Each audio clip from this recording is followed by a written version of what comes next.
Bill Maher delivers a brutal slamming of anti-constitutional leftists who hate patriotism and hate America. Guys, I think you're gonna like this video. It's gonna be a lot of fun. I still don't understand why Bill Maher doesn't just come over to the right side of the aisle already, pun fully intended, because he actually does have a good take once in a while, but for some reason he just insists on voting left-wing. I don't get it, but hey, at least he has some wisdom to share, so we're gonna get right into it, and it's gonna be a lot of fun. But first, everybody, please help me out and do a huge favor. Like our video, share it around, and if you're new, subscribe to the Resist the Mainstream YouTube channel so we can keep bringing you guys this great content. As always, everybody, I'm your host, Darian. Let's get into the clip. And finally, new rule, the smartest thing Democrats did this year was finding their patriotism again. If you told me a year ago that if Kamala Harris would be the nominee and in her acceptance speech, she would use the word privilege, I would not have guessed that she used it the way she did. The greatest privilege on earth. The privilege and pride of being an American. Yeah, and Tim Walz also began his speech with a great line saying, "We're all here tonight for one beautiful, simple reason. We love this country." And yet this message doesn't seem to be catching on with a lot of the younger people. None of them are standing up and screaming, "That's my country." Quite the reverse. Okay, didn't a bunch of people get mad at right-wingers when they were posting pictures of Tim Walz's son? I'm just saying, blatant and obvious hypocrisy aside, I can't help but notice something very weird about our presidential campaign that's different from the previous ones. You guys notice how it seems like the Republicans are trying to act more like Democrats and the Democrats are going to act more like Republicans? Let me explain. Obviously, we just saw that patriotism example from Bill Maher just now. That's very uncharacteristic of the left. Typically, they hate the US and make no qualms about hiding it. But aside from that, you notice how Republicans are very often seemingly appealing to leftist tendency? Give some examples. Look at the way they do the voter outreach, for instance. You see plenty of stuff about reaching out to Latino voters, black voters, etc., but then nothing about white voters, as far as I've seen. Meanwhile, you have Kamala Harris' campaign doing the white dudes for Harris. It's kind of strange. Reverse, the protests that started off as justice for Palestine have morphed into a broader kind of America is the problem. We fucked up the whole world thing. Last weekend, there was a pro-Palestine rally in Seattle, and when the rapper Macklemore said, "Fuck America," everybody loved it. Yeah, fuck America. Yeah, I'm sure it was a big hit with the Queers for Gaza crowd. It's clear Macklemore or any of these other stupid leftist celebrities clearly have no regard for their country and, in fact, hate it, given their own language. You know who else I think really doesn't like this country? Joe Biden. Because if he did, he would at least try to have a somewhat decent economy. I'm just saying, guys, it's out of control. I am sick of this inflation, and that is why I have decided to invest in precious metals, and I think you should too. So check it out, everybody. Go to rtmgold.com. You can click the link in the description or type in your web browser. There are a lot of benefits here, all right? You can roll over your IRA or 401k penalty and tax-free to get your account kicked off. Yeah, that's not a joke. Penalty and tax-free. What's more, you can even get a free gold kit that has all the information you need to help you make this big decision. We get it. It's a big decision. Goldco has white glove customer service. They will treat you great. We really appreciate them and we really like them. So check it out, everybody. Go to rtmgold.com. You can click the link in the description or type in your web browser. Once again, that's rtmgold.com. Literally advocating for a government that would imprison you or kill you for being queer from the safety and security of a country that doesn't do that.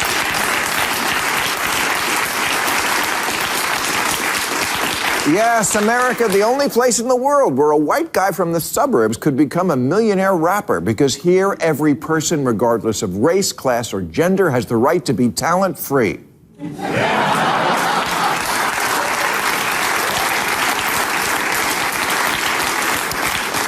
And guess what document allows you to protest and chant, "Hey, hey, ho, ho," followed by something really stupid? Yeah, Constitution Day was last week. It's an actual federal holiday, but no one noticed, despite the fact that it's probably the greatest legal document ever. Is it flawed? Of course. It was written by humans, and they were all white men, as depicted in this illustration from Google AI.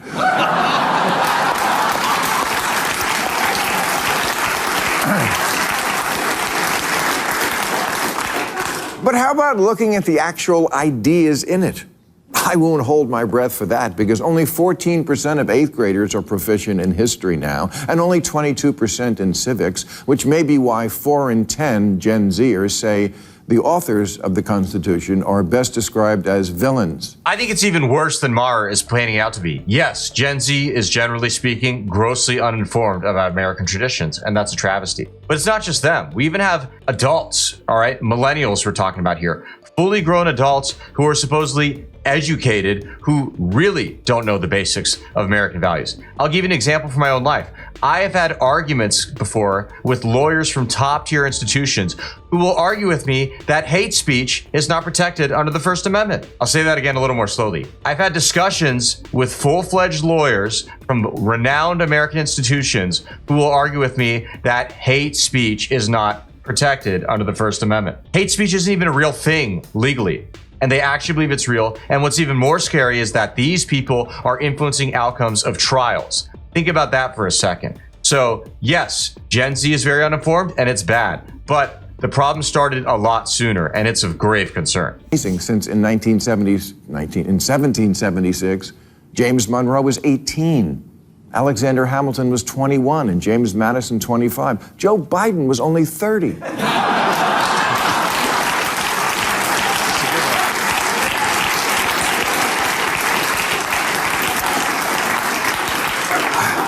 America's founders, they were the Gen Z of their day.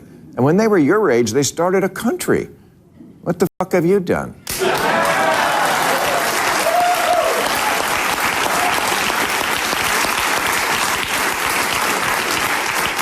So no, the Constitution isn't perfect because it wasn't written by Taylor Swift, but...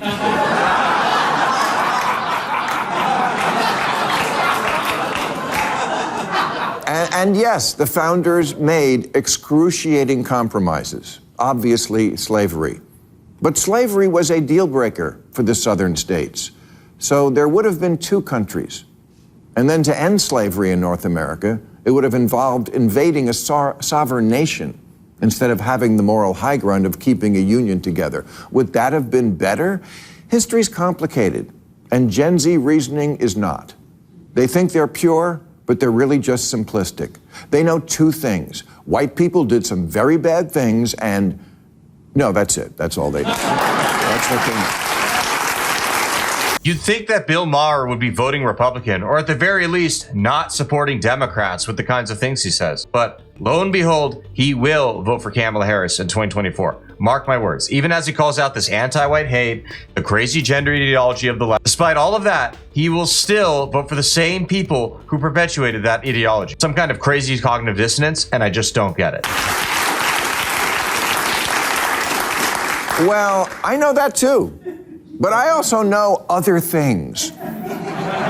Like how in 1776, slavery was a lot like flying private today. If you could afford to, you would have done it too. Everybody did it, of all races, throughout history, in the Bible, and all over the world. If you hate George Washington for slavery, are you prepared to hate the woman king? Because her empire was built on it too. And where do you imagine is this place, outside of your brilliant, pure minds, that's so much better than America? At least America self-corrects, a mechanism for which was actually written into the Constitution. The citizens of Gaza cannot assemble in protest of their own government, cannot do or say what they want, or practice whatever religion they want, or have a free press. All rights guaranteed in just our First Amendment. The irony is, in all this, is that the world the founders birthed, flawed though it may be, provides the bedrock for everything that makes life good for the very people who hate them so much. It's so easy to take for granted individual liberty, a Bill of Rights, the rule of law, checks and balances, getting a trial by jury, the peaceful transfer of power, protecting minority rights, and democracy itself. But those are the things that make our pampered, privileged, bratty lives so relatively cushy. No one starves here. Even our poor people are fat.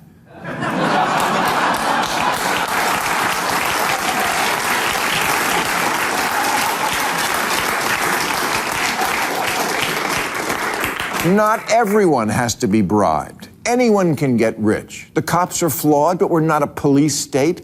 The drinks don't make you go blind, and no one pushes you out of a window for a bad Yelp review. Our government takes a lot and fucks up a lot, but it also gives a lot. Healthcare, retirement, money, unemployment, disability, college grants, food stamps. Maybe in the blissfully perspective-free mind, this all adds up to a low bar that America has reached. But you have to ask, why do millions of people every year risk their lives to come here?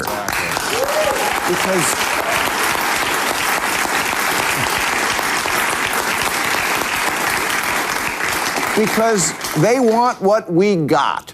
The founders were flawed, but they did build a place the whole world wants to break into. No one is paying a coyote to smuggle them into India or Russia. And this is exactly why it's so stupid and absurd when people push the stereotype of America as such a racist country, especially in the context of the world. Are you kidding me? Like Bill said, all these people are coming here. In fact, the United States takes more immigrants than any other country in the world every single year. We take at least 1 million legally and at least 1 million more illegally, unfortunately. And the rest of the countries aren't even close. So where exactly is this racism we keep hearing people complain about? Where's the white supremacy? I'm waiting. Immigrants don't see us as the problem. They see us as the solution. And there's a reason they kill themselves to get here, and it's not just the ponds full of delicious ducks and geese. All right, everybody, we had to cut it off right there. We really hope you enjoyed the video. As always, everybody, please be sure to comment below. Let us know what you liked about the video. Let us know what you want to see next. And just for fun, tell us, do you think Bill Maher will one day vote Republican with all the things he's saying? I'm very curious to hear your thoughts. Thank you guys so much for tuning in. We really appreciate it, and God bless.